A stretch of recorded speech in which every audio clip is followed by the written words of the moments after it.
Welcome to my podcast. Welcome. This is not my co-host, but he is going to be here today I am the co-host. for moral support. Welcome to the basement. Okay. We are in the basement. And it's obviously nothing fancy, but I feel like sometimes I actually feel like people are overcompensating with all of their different angles and edits. Is that like shady? What do you mean? Like, do you watch podcasts? No. Well, like they usually have like 5 different like camera angles and they're constantly switching it. It's like a lot. Yeah. It's way more than just talking. You know, it's like all about the edits and the visual now. But we're trying to take it back like to the basics and just like let the words be the entertainment. We're gonna get that camera right on the action, and that's it. Yeah. Tight. Keep it tight on the action.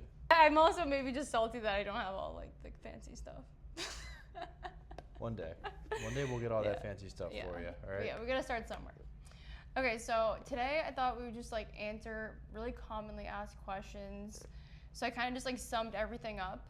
I asked my Instagram followers and like TikTok followers. These are questions I see all the time, and he doesn't know what the questions are. And like I said, he's not my co-host, but he can be here sometimes if we like him. I'm here right now. It's all that matters. So my vision for this podcast is to talk about being a mom. Obviously, I'm a mom, but more than just a mom, right? More than just a mommy. I'm more than a mommy. I'm also a girl, and we can talk relationship stuff, gossip, latest TikTok drama. She's a mom, but she's a baddie. Yeah, we talk about. Actually, I don't do anything that baddies do. No. No. I'm like literally with kids all day long. No, that's not what a baddie means. No, I know, but like I have nothing to talk. I have nothing to contribute to the baddies. You're just existing. That makes you a baddie. Okay. All right. First question, and I think that we can both answer this in our own way. But are you a stay-at-home mom, and if so, how did you become one? I'll answer that because. Well, no. You? Yes. Obviously, you're not a stay-at-home mom. You're not even a mom. But I am a stay-at-home mom, and I have been for 6 years. And how did I become one? I feel like you can answer that because you made it happen. You made it possible. Yeah, I just worked a lot. Went to college for 1 year. And, Is that a year? It was like half a year. Ooh, you lied. Yeah, I did. I went the second semester because that was the spring sports season. So I just. That's why you did that? Yeah, so I just went to go play one season of baseball. I always wondered why you did that. And it was so much money, and it was so hard. And kudos to you if you were a student athlete. That's hard work, dude. I had an opportunity to get a pretty good construction job, so I dropped out of college, got that job, was making good money, went to another place, went back to the original place when I got Julie pregnant, and on accident. they had gotten. Was it an accident? What part? Getting me pregnant? I didn't entrap you, if that's what you're asking. Yeah, no, some people actually think that I trapped you because I didn't want to have a job. I've seen people comment that. No? No. I didn't. I mean, I definitely didn't. I did not want to get pregnant. I did not want to be a mom yet. The place that I went to work, they had a pretty good contract going where they had like a ton of overtime, like a prevailing wage job. So I was making good money, and I was making a ton of overtime because it was like a state job. How much are you making? Let's get specific. I was making like 45, maybe $50 an hour on straight time. What? In 2018? Yeah. Wow, yeah. You're rich. So I did that, and I worked like 100 hours a week, and I was making bank. So legit, one time you worked for, wasn't it like 2.5 days straight? Yeah, I worked That was illegal. I worked 49 hours straight one time, and it was all in the tunnel, the railroad tunnels. So I was just like working like a dog. So like grateful that I had that opportunity. And I do similar work now, but I'm an operator, so I don't have to like labor. And I'm in the union now. The plan was I was going to work and put Jay in daycare. Yeah, it was. That was the plan. No. And then up until he was born, I remember I started crying in the car saying I can't ever work. I never wanted you to do that. Yeah, though. I know. You didn't want that, but I did. That was the plan. I don't think I was going to let you do that. Oh. well, you let me think it. You were. And then so I started crying in the car home, and I was like, I can't work. I know I can't, like, leave him. And then you're like, don't worry about it. You just said, only thing you have to worry about is Jay.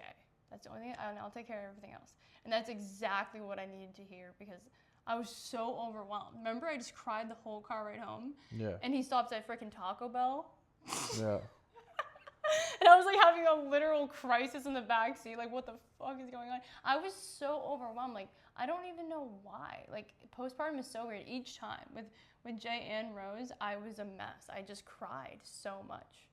Obviously, a lot to do with hormones. Like, I physically was unwell, but emotionally, like, I was just so sad each time. Remember? Yeah. Which one do you think I was more sad with? Jay. Yeah, I was really sad. Because you were going through other stuff too. Yes. If you want to know more about Jay's postpartum experience, I actually have a whole YouTube video about that. It's my latest one. It was 2 years ago. But it was an extremely tragic time.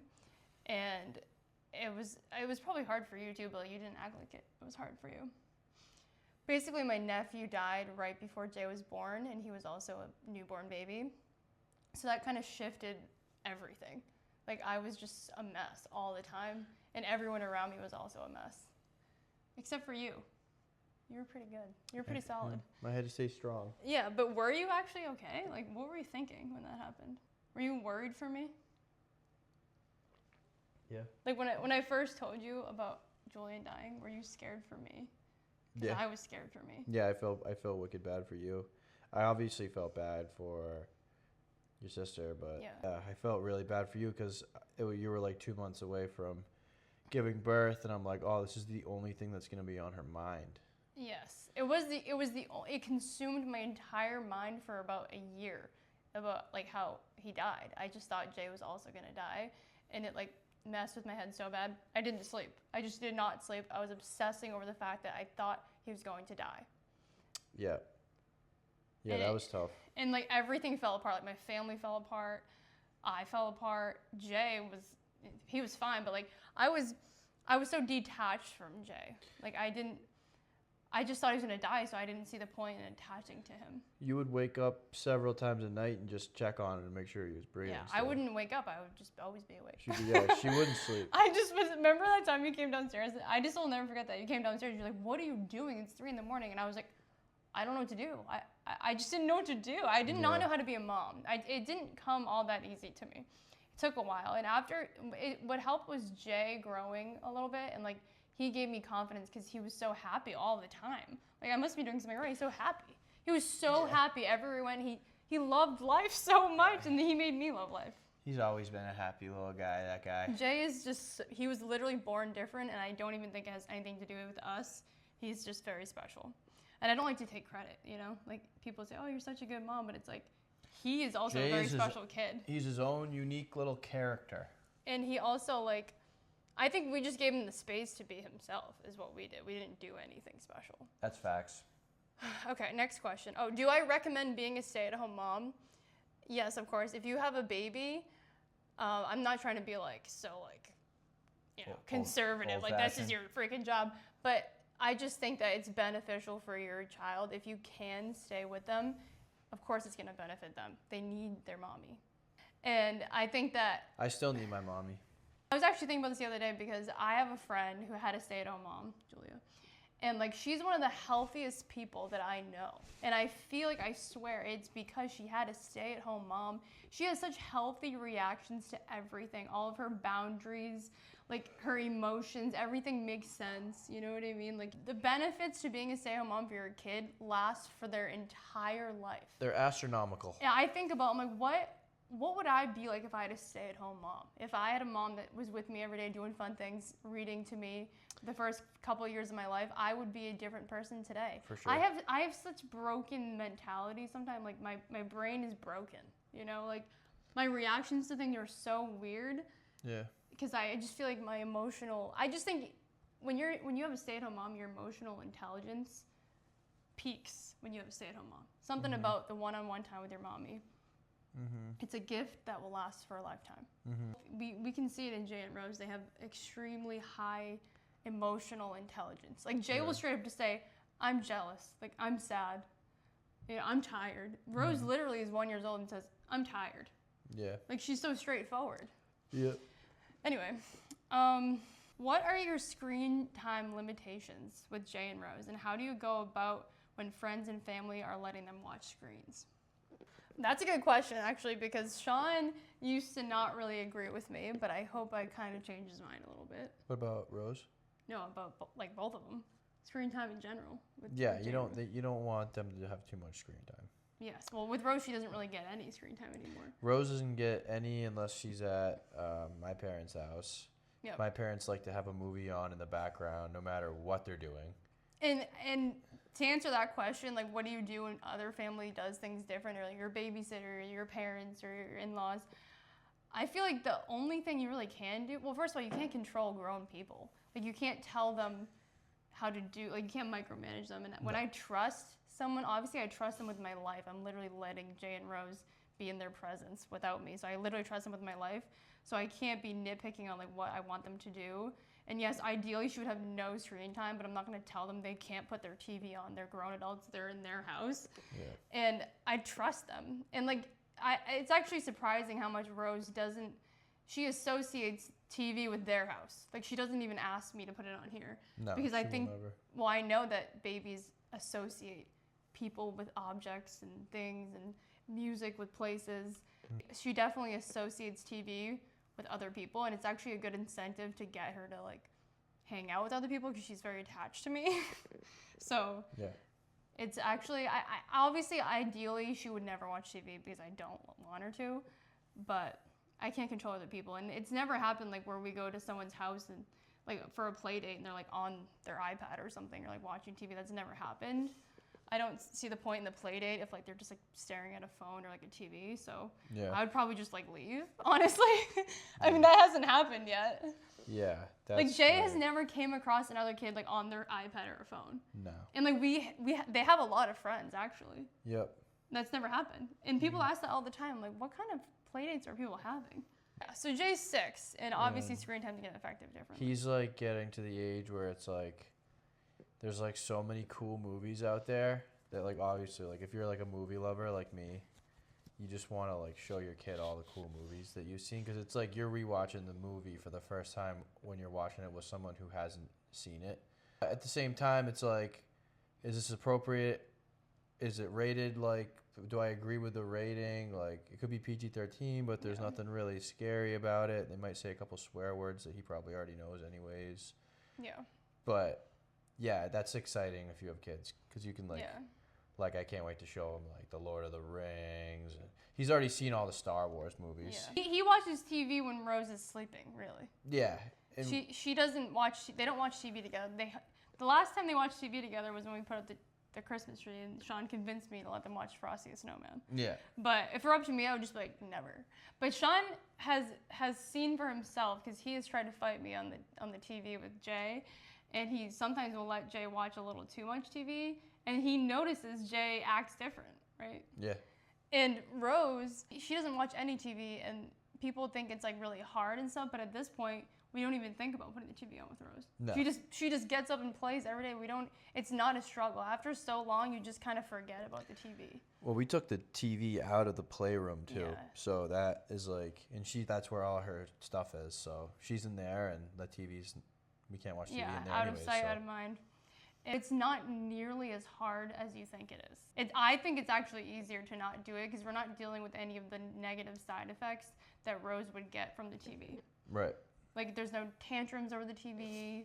She sleeps really good because her mind's always being stimulated. Yeah. She has really good imagination, so she can entertain herself like when we're hanging out in the living room or whatever.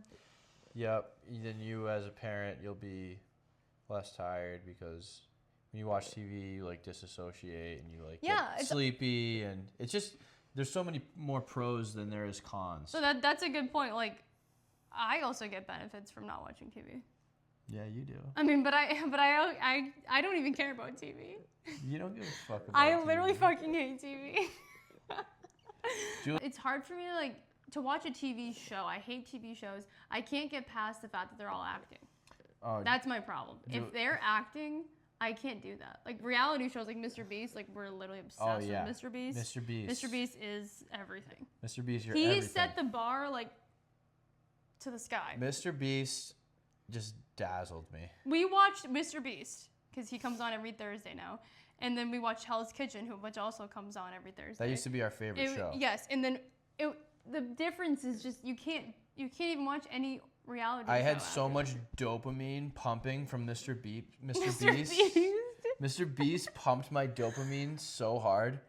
And then we go to Gordon Ramsay, and he's like, "All right, what's behind this door? Oh, it's a freaking chicken." And Gordon Ramsay is awesome too, but they're playing. It takes them like what? There's like 16 episodes.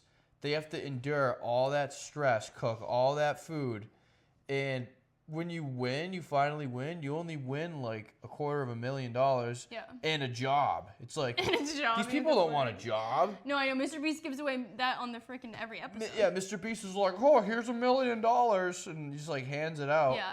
And he changed the game, and I feel like no one's talking about it enough. Mr. Beast needs to be celebrated. But the only thing about Mr. Beast is I think he's controversial. I think he did something bad.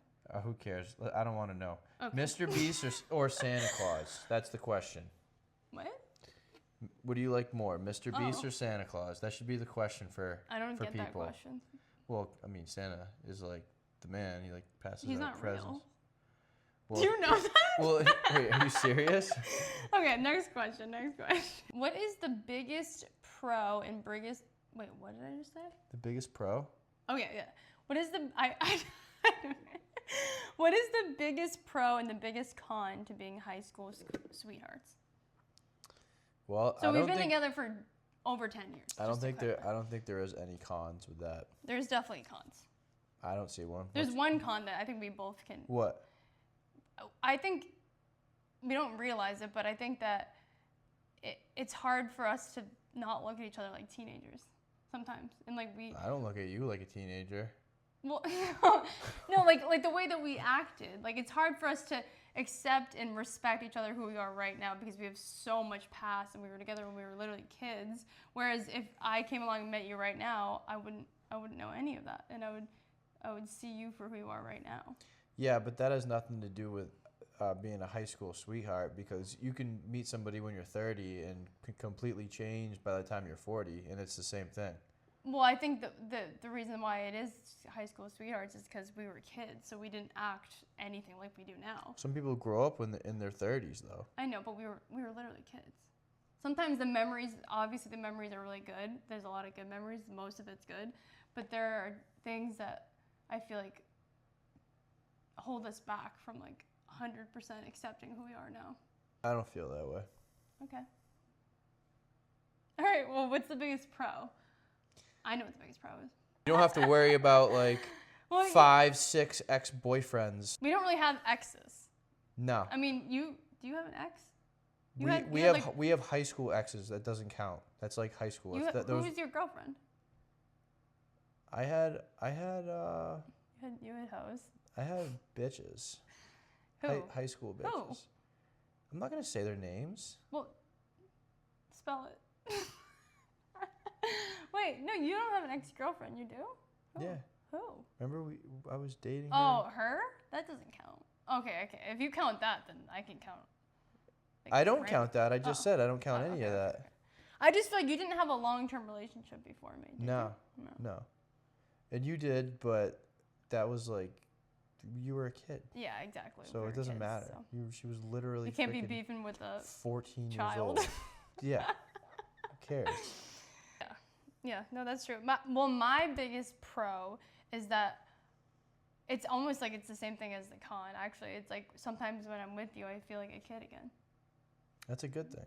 That's what I'm saying. Yeah. It is a good thing, but then sometimes there are moments where I feel that it actually can be used against us. Who cares? Me. Who's using I it? feel like you would respect me as a woman if you met me like 2 years ago. I feel like you still look at me like I'm a little kid. And you know it's true. You are a little kid. I know that's because we've been together for so long. That's why you think that. Normal people don't think that. Just you. Yeah, you just proved me right. How do we discipline our kids? You want me to answer that? Yeah, go ahead. Well, first of all, Rose doesn't get disciplined because she is a baby. She's a beba. But And like actually it surprises me how many people will discipline a toddler. I don't think that's effective at all. I think ignoring everything you don't want them to do, ignore it until like they're like around 2.5. And now that she's like understanding more, I don't have to ignore everything. I can say, you need to wait. Like she understands waiting now. She understands why more. So I can start incorporating explanations and not just ignoring everything. I still don't think she needs to be disciplined. She's only like 2, you know? No. I don't think timeouts would work with her. Like she wouldn't benefit from a timeout. She just needs a hug. No, she would just like, you don't want to make your little toddler resent you for any reason. No, I don't think you should discipline a kid until they're like 3.5. You can say no. No, that's not disciplining. Yeah. Yeah, you can't discipline unless they... You can, people do it. Yeah, I know, but they shouldn't. I don't believe in disciplining until they're like 3.5.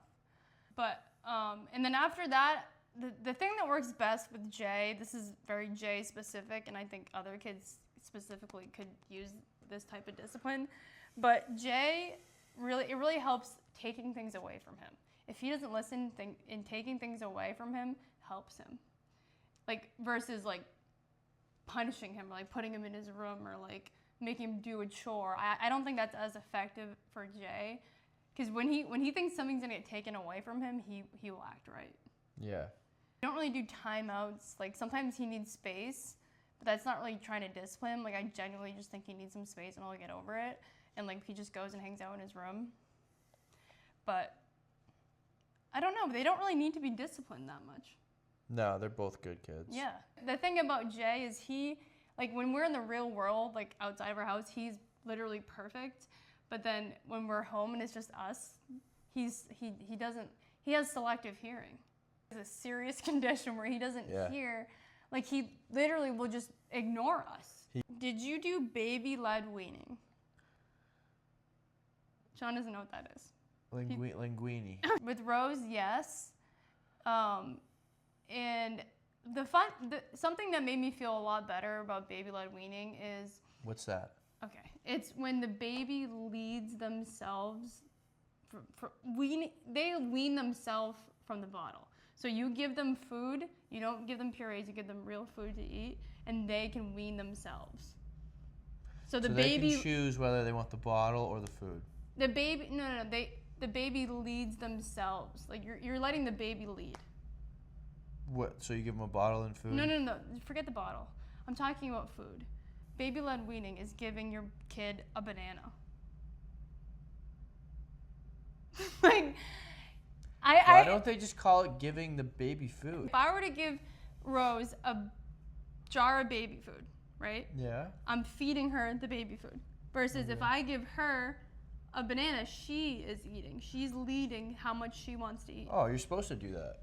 No, a lot of people give purees and they feed them. Oh. So, and the thing about baby-led weaning is people get scared because they're afraid that their baby's gonna choke. But I read many times, and I hope this is true, you might want to fact check me, but there's no more risk for them choking baby-led weaning. Like they're not at any more risk if you do that. That made me feel a lot better. And she's been off the purees for a while now, but I did a combo. I gave her purees and I gave her whole foods. Obviously I didn't give her any choking hazards, but. I feel like she likes feeding herself. Yes. Well, it's nice when they can feed themselves because they're in control. They know when they're full. Yeah. How do we deal with tempered tantrums in public? I don't think there has been any. There hasn't been. The closest thing I can think of is when we went to Smoky Bones. But Sean learned his lesson. So the best, and I've been preaching this from the mountaintops, and Sean doesn't want to listen to me, the best way to reduce tantrums is to prevent them from happening in the first place, okay? Like, that's how I treat a tantrum. Like, I told Sean, we're not gonna drive 30 minutes to a restaurant, put Rose in a high chair, expect her to sit down for an hour and then drive 30 minutes home. Like, that's way too much container time where she's being contained, and it's a recipe for disaster. If we're gonna go out to eat, we need to get their energy out and then eat, or we need to go somewhere that's like 5 minutes away, or like somewhere where you just sit, like order and sit and eat, you know? And so Sean got a taste of that. We went to Smoky Bones and we drove 30 minutes and Rose didn't want to sit still. Remember? Is Smoky Bones like a chain or something? I don't know. You're saying it like everyone knows what it is. I don't know. It doesn't matter, Sean.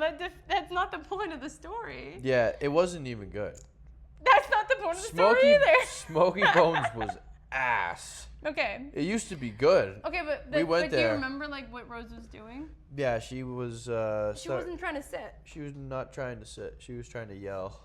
Yeah, and like we didn't get mad. I was just like, see, Sean, like I'm so glad now you can stop asking me to come to Smoky Bones. It's too far away, and if we're gonna do this, we need to go like to an indoor playground, get her energy out, get her appetite up, and then sit down. It wasn't good either.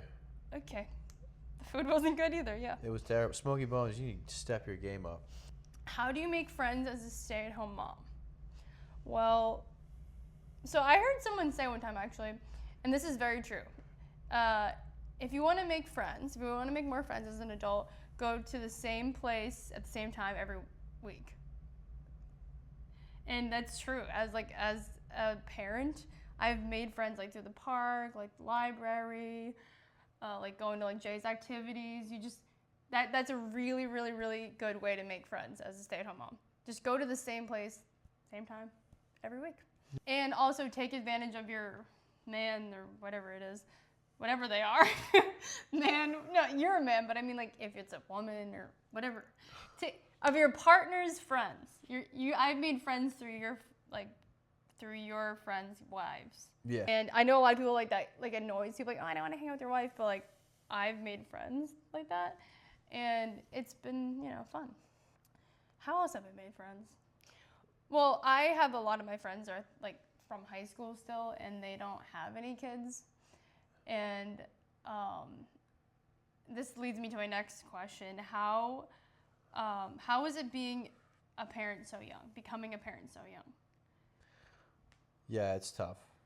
That part's tough. Well, yeah, and I was gonna say about the friends is, so since I got pregnant when I was 20, had Jay when I was 21, if I had listened to everyone's advice, like, if people aren't there for you when you're pregnant, like cut them off, they don't deserve you, like when the baby's here, remember how everyone treats you when you're pregnant.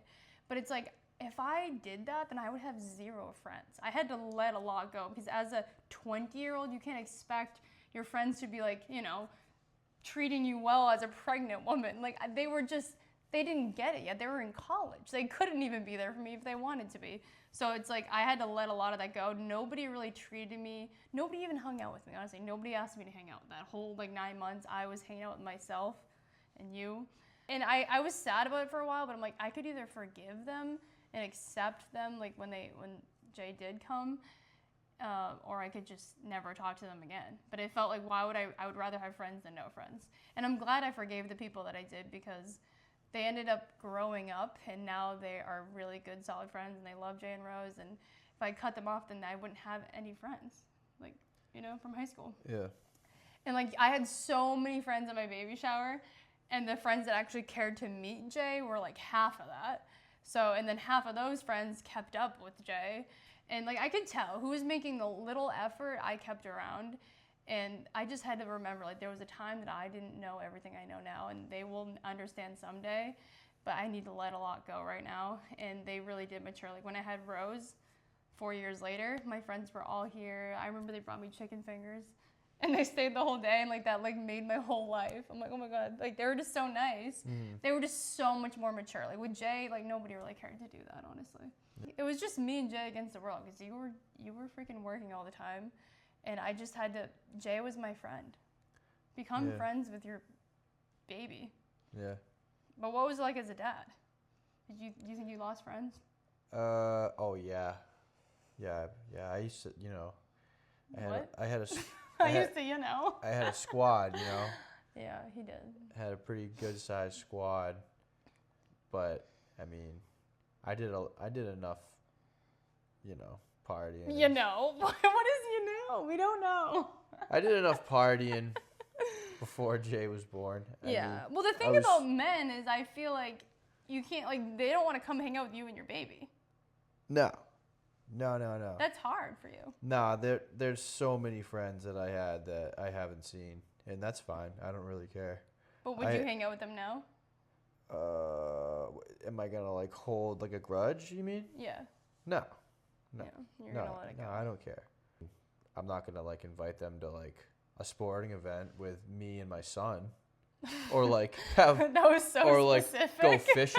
go fishing. You guys with are them. welcome to come to the Celtics with me and Jay, but I'm not gonna like invite you to like come hang out at my house if you don't like fuck with me and my kid. yeah.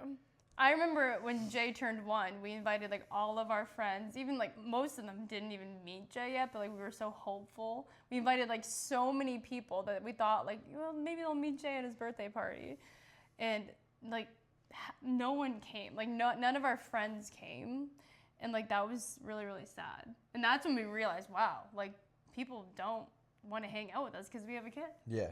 It took us a year to realize what really happened. We're like, damn, like we have no fucking friends anymore. Yeah.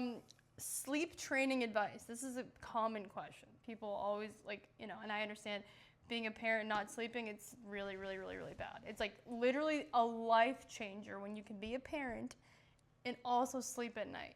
It's like literally like winning the lottery. And for the first couple months when you're not sleeping, it's like, it feels like the end of the world, honestly. At least for me, I don't function well if I don't sleep 8 hours. And like, it was so hard, but we didn't really have to like sleep train either of them. I think the best way to sleep train is to just make them love sleeping in the first place. That's the best way you can do it, and that's why I make so many videos about that. With Rose, we put her favorite stuffed animals in her crib and her bottle. She only gets her bottle in her crib. And that makes her love going to sleep. And eventually, she's not going to care about any of that stuff. She's just going to love going to sleep. She's going to forget about the bottle and everything that's associated with it and just love sleep. And that's what we did for Jay. He had a binky until he was way too old. But he loved going to sleep because every night he got his little binky. And one day, Sean was like, this is ridiculous. Like, this kid is like literally potty trained with a binky. And I was like, oh my God, it's like not a big deal. He loves it. And you took it away from him. And he didn't care. He was too old. He was like, okay, I don't really care anymore. He's like, okay, Dada. I'm like, what? He needs that. Actually, I ended up giving, I snuck it. I know, I found out. He told you? No, you don't remember me finding out? You found out that I snuck him his Mickey? Yeah. Really? Yeah. Oh. He told me. He told you? Yeah. Oh, wow, Jay, come on. I just felt so bad. I'm like, he's just a baby. I don't know how old he was. He was probably like 3. And then we cut it. Yeah, we did. We cut the nipple off and gave it to him. That way, like, he could still like hold it. He's such a, oh my God, it's so funny. I didn't know that part. You don't remember that? No. Well, Jay never had any dental effects. Even though he had it for so long, it never affected his teeth. I think it's because he only had it at night. What's our stance on gardening? Like, gardening. That all depends. Whoa, why are you so mad? What's your stance on it being legal? Yeah, of course, it should be legal. Why? Because alcohol is legal. Whoa. And alcohol is way worse than marijuana. Is it? Way worse. Oh yeah. How many lives does alcohol take a year for drunk driving? I don't know. Hundreds of Hundreds thousands. of thousands. Hundreds of thousands of lives.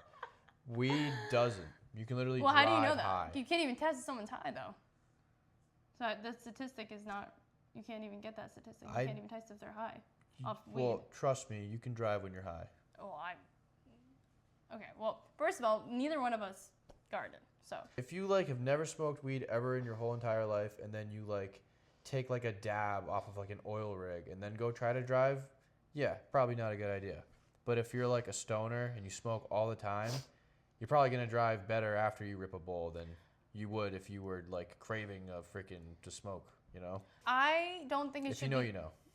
Yeah, I don't know, but I don't think it should be legal because I way too often see people go into a spiral of addiction. Like they're literally addicted to weed and they have so many mental health problems that they're avoiding and they're never going to address it because they're always getting high.